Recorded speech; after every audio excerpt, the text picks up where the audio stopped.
Salut, c'est Jonas.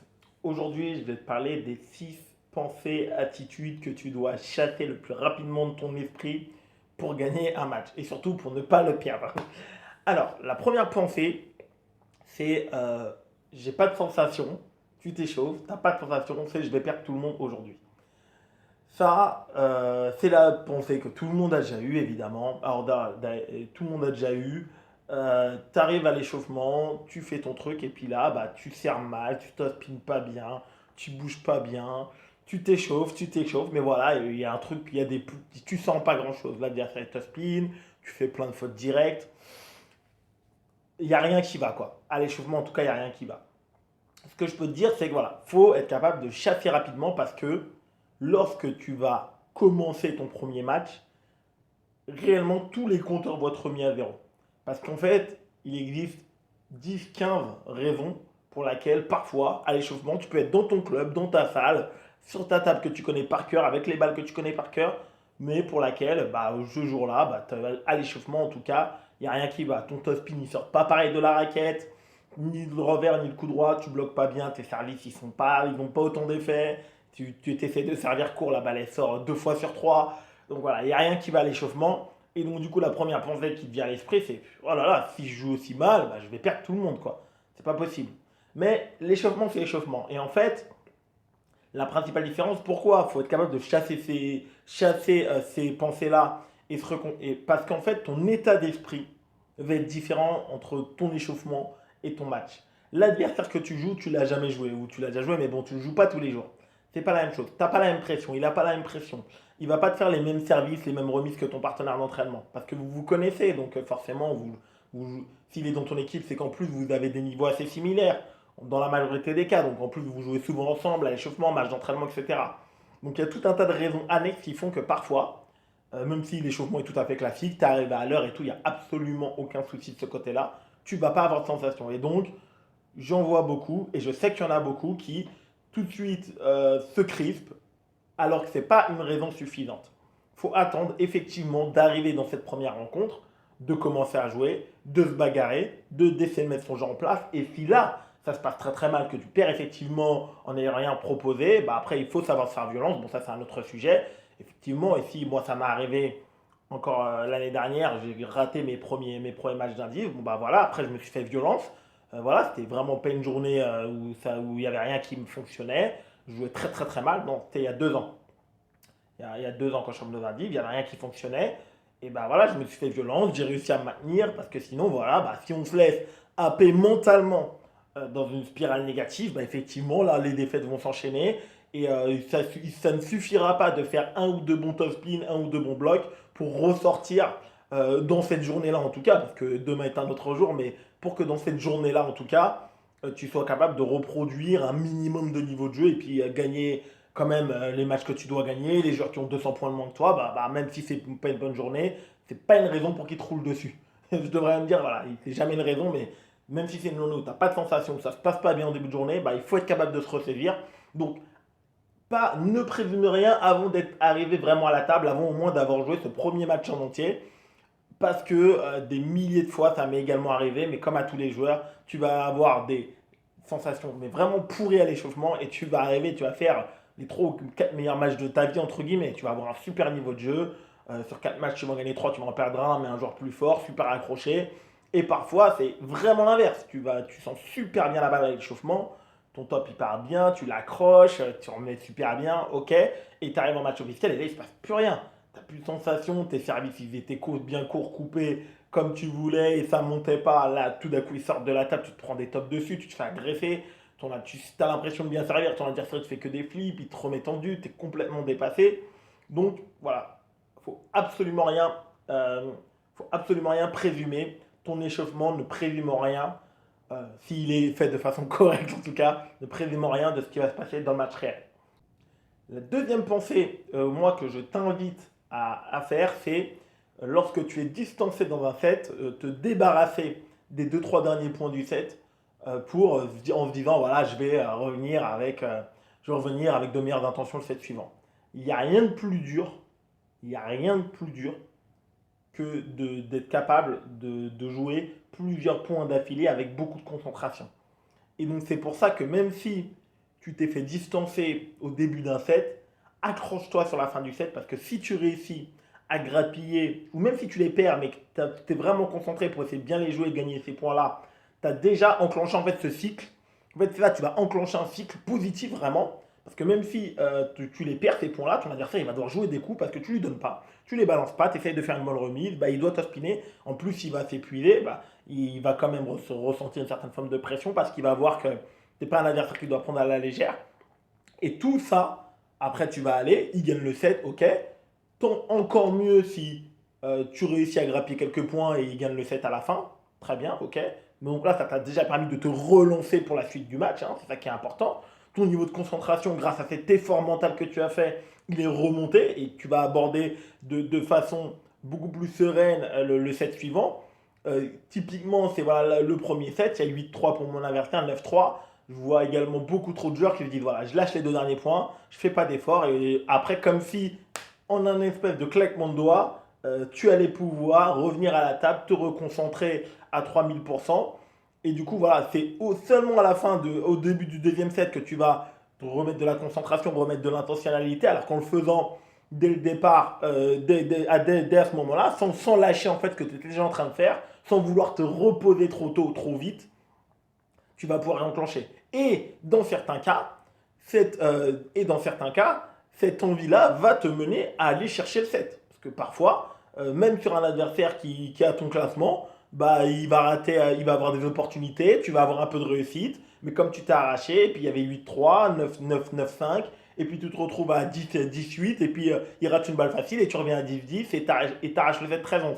Parfois ça va arriver, mais ça n'arrivera que si tu essayes 10 fois sur 10.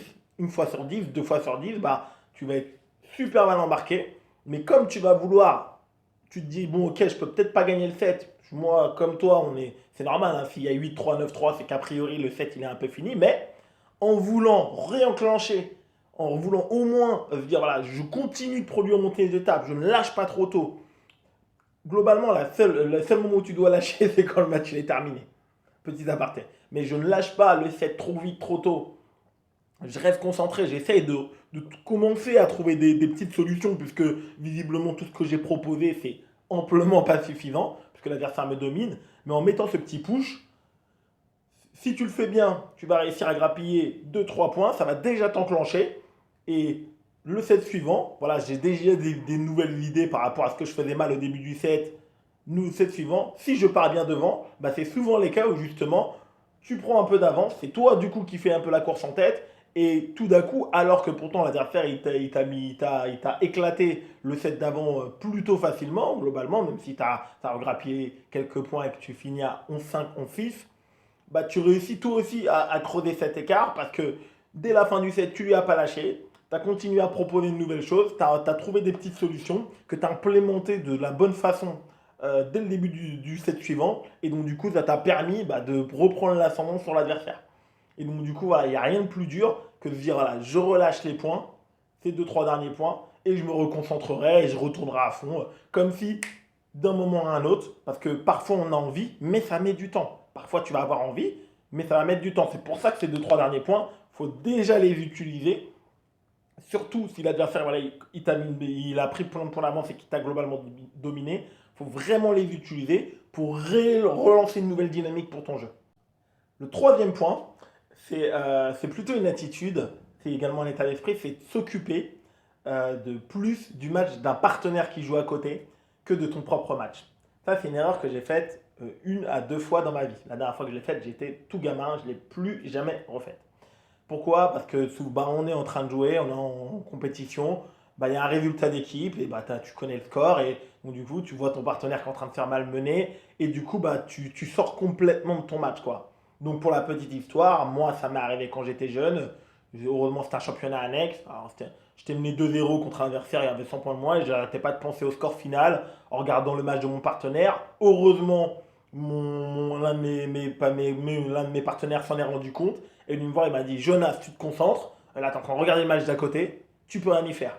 Je suis revenu, j'ai mis de l'intention, je suis revenu à 2-2 et j'ai perdu.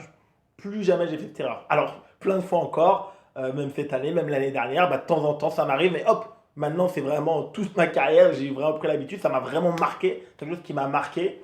euh, D'être capable, de toute façon, faut bien dire que le match d'à côté, tu peux rien. Peut-être que voilà, vous avez besoin à ce moment-là des deux matchs pour faire match nul ou pour gagner, mais en tout cas, la seule chose que toi tu peux faire, et ce que je t'invite à réfléchir et à penser quand tu es dans ces moments-là, c'est quoi qu'il arrive, la meilleure façon d'aider ton partenaire, c'est de gagner et d'aller le coacher. C'est ça. Tu ne peux pas prendre ta raquette dans la main plus la sienne. Tu gagnes ton match, tu te concentres sur ton match. De temps en temps, ça ne veut pas dire que tu ne vas pas te retourner, l'encourager entre deux points, que tu ne vas pas regarder le score, ok, mais d'être tout le temps en train de regarder à droite, à gauche, voilà, d'être pas être capable d'être focus pendant 3, 4, 5 points sur ton propre match, parce que c'est la meilleure façon de l'aider lui, c'est de t'aider toi. C'est d'être concentré sur ton match, de le gagner, ensuite d'aller l'encourager, d'aller le coacher, voilà, de participer à la vie de ton équipe, de l'encourager. C'est la meilleure façon de l'aider. Quoi qu'il arrive, tu ne pourras pas prendre la raquette à sa place et jouer le match. Peu importe si le résultat d'équipe dépend de lui, de toi, peu importe. À ce moment-là, focus, focus, focus.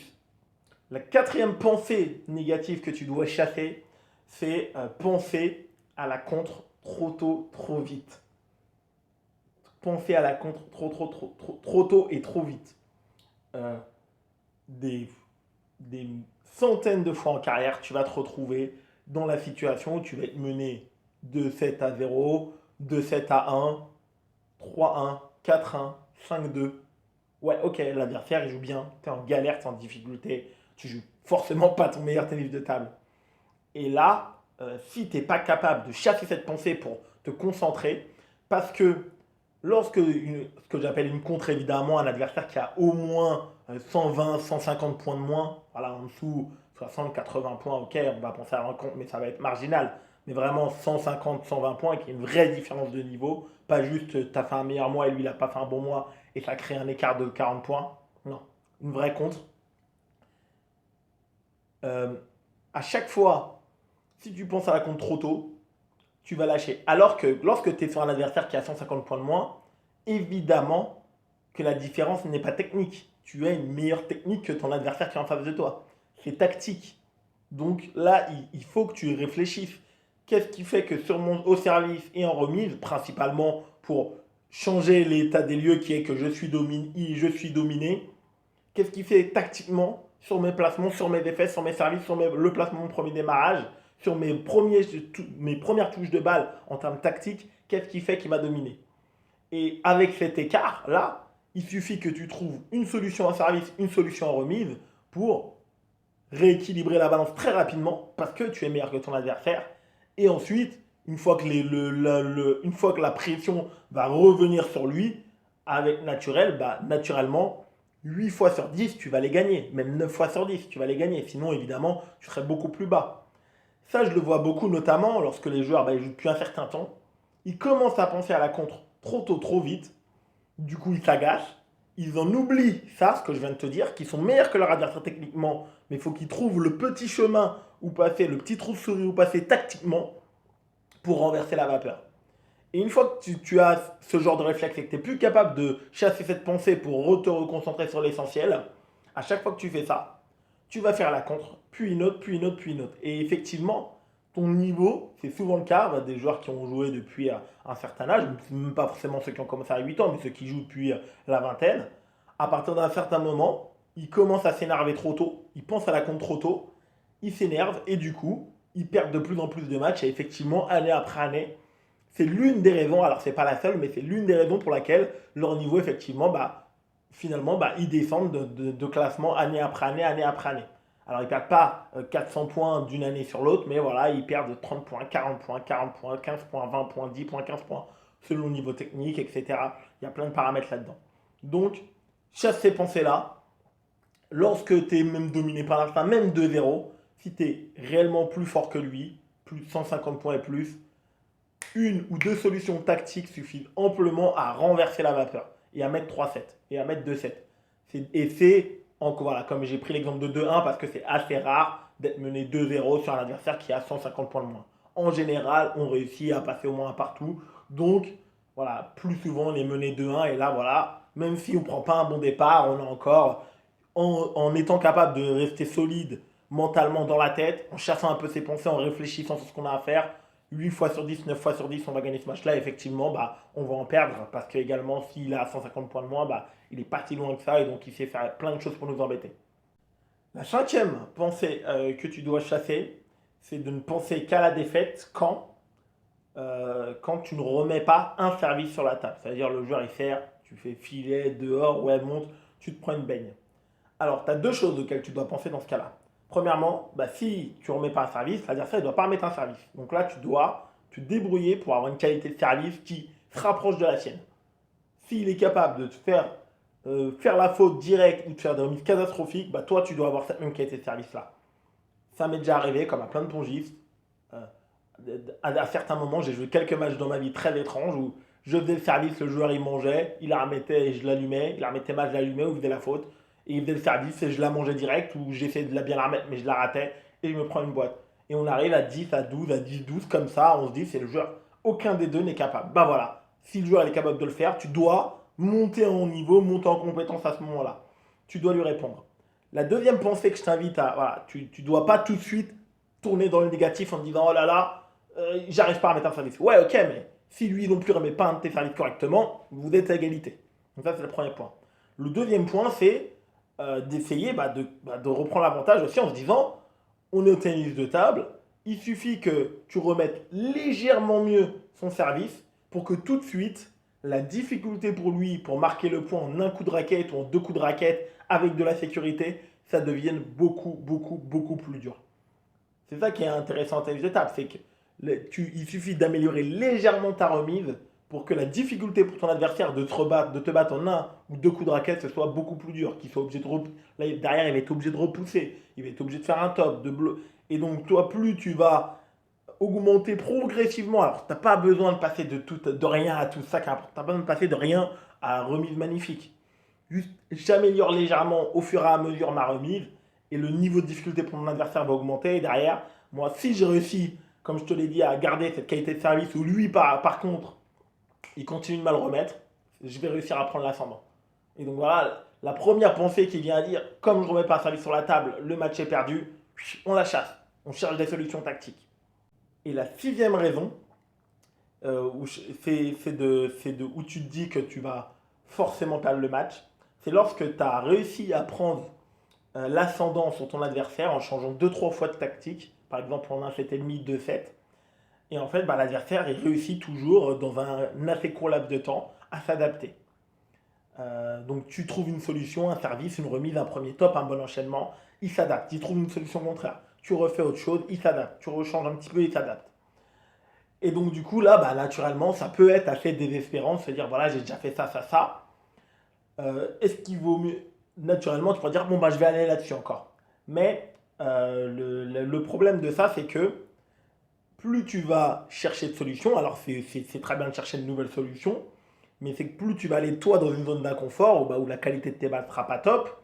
Deuxièmement, plus tu risques de tomber sur des zones de confort pour ton adversaire où même si tu vas faire quelque chose de façon correcte, bah lui il le fait de façon très très bien. Et donc là tu vas te prendre des contres monumentales en top spin, en bloc, au service remise, etc. Et donc du coup si tu te retrouves dans la situation, c'est souvent le cas notamment sur les adversaires qui sont plus forts que toi, 150, 200, 150 points, tu trouves une petite solution, il s'adapte plus rapidement, une autre, il s'adapte plus rapidement, une autre s'adapte plus rapidement, un set que tu avais l'impression que tu allais gagner, et hop, c'est eux qui l'arrachent 12-10, alors que tu as mené tout le set, c'était toi qui étais devant, mais avec l'expérience, il l'arrache. Et là, ça peut être assez désespérant, et on peut vite avoir la pensée négative de se dire, bon, bah, le match est mort, c'est fini, voilà, je remballe, j'essaye de jouer, mais bon, j'y crois plus vraiment, donc forcément, à la fin du match, c'est mon adversaire qui va gagner. Là, ce que je t'encourage à faire, c'est que si tu as déjà réussi à trouver une solution qui embête ton adversaire, une deuxième solution qui embête ton adversaire, une troisième solution qui embête ton adversaire, et qui s'est adapté, c'est probablement, c'est bien que tu as trouvé trois zones d'inconfort, en service remis en premier top, comme j'ai dit, et que la solution réside sûrement dans le fait de varier un petit peu les trois.